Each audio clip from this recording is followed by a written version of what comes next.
To Liverpool, second place Liverpool.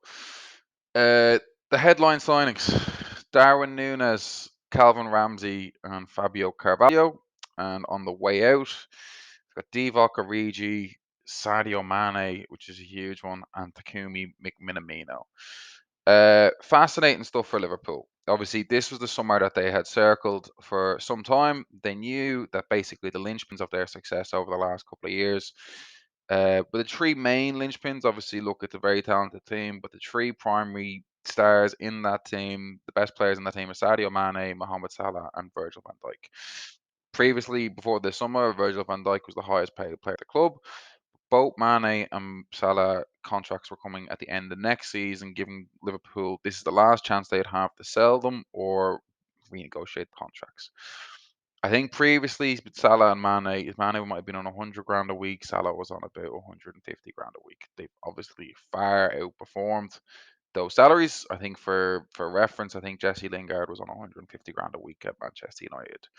So it kind of showed with Jadon Sancho on about 350,000 pounds a week. So if Sancho's on that, and these are two guys that are vying for the Golden Boot year after year, you figure it's time to pay them. Whether you believe Sadio Mane wanted a new challenge at Bayern Munich or Liverpool weren't going to meet his wage demands, he left for Bayern. They paid Salah and they replaced him with Darwin Nunez. United beat Liverpool 4-0 today. Darwin missed a sitter right in front of goal, but we'll give him the benefit of the doubt for now. Other than that, Calvin Ramsey, you add a backup right back. Fabio Carvalho, you add a player that's very much a prospect in the Harvey and Elliott mold. But losing Mane and replacing him with Nunez, look, if Mane wants £400,000 a week and Nunez is on about £150,000 a week, you save yourself £250,000. Now, obviously, they've spent a massive transfer fee on him, but Sadio Mane is 30 and Darwin Nunez is 22.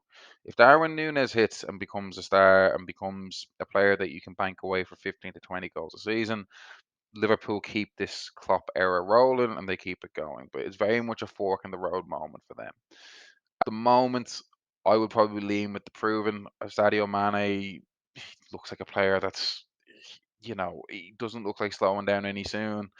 He's 30, you still figure he got another couple of years out of from there. It is a fork in the road moment. If they couldn't, I would have, if they're going to completely overhaul the pay structure for Mohamed Salah, I would have also made an exception for Mane. You're just not going to find players that are capable of banging in 20 goals a season. I understand their recruiting model. I understand their pay structure. They apply a similar. The FSG apply a similar model with the Boston Celtics or Boston Red Sox in baseball.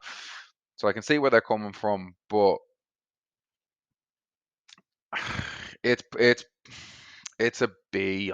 I think anytime you lose a player Sadio Mane's stature, um, it is one of these ones you get completely proven wrong on. As I said, if Darwin Nunez hits and lands, they're onto a home run. But it's such a wait and see. Like obviously they picked up Luis Diaz from the Portuguese last league earlier in the year. He had an absolute stormer the second half of the season, really took off. But it's risky business.